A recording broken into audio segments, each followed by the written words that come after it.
Well, you know, immigrants have made America what it is, a welcoming, homogenous nation where people of all colors and languages, cultures, and religions come to live what we often call the American dream.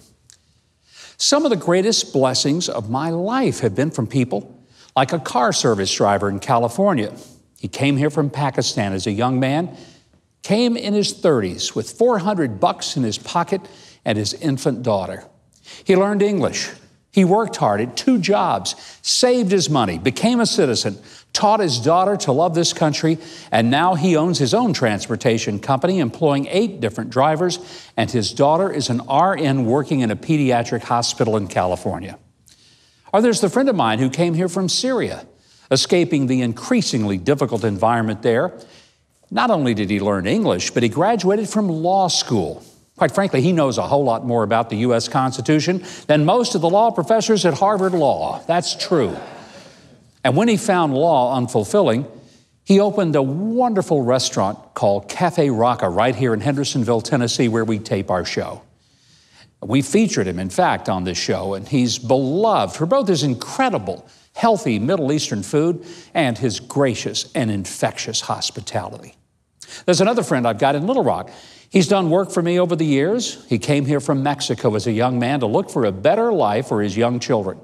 He came legally with a green card, and like many others, he worked multiple jobs, ended up owning his own business. Now he employs several people.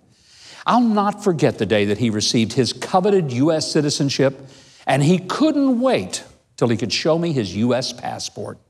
He was so excited to be a citizen that he not only got the passport, he got the additional ID card for passport holders. Now, he didn't need it.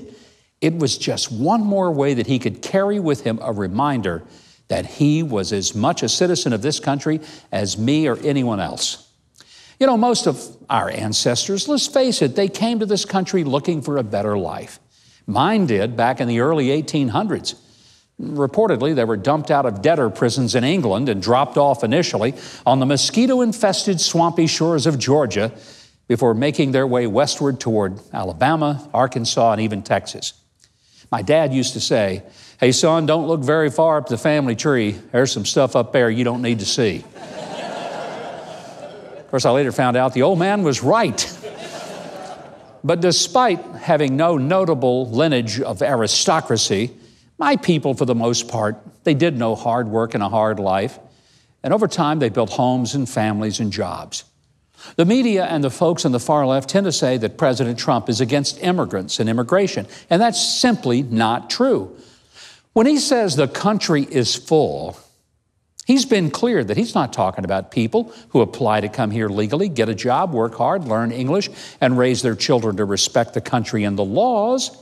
What he's talking about are those who demand to come into the country, even if not at a legal point of entry, and then falsely claim asylum, expect free medical care, housing, education, and who have no intention of learning English and assimilating into America.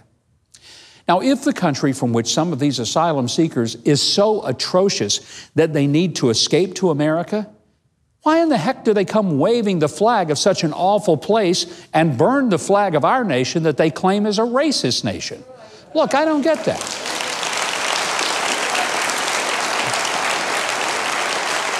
I love it that America is a land of immigrants. We're mostly immigrants ourselves, just maybe some of our ancestors got here a little sooner. And we're always going to have room in this great country for people like that. But I agree with the president that if someone demands entrance, refuses to learn the language, and doesn't respect our laws or our flag, and then wants us to give them free food, housing, education, and health care, then I'd say, yep, we're out of room, and the country is full.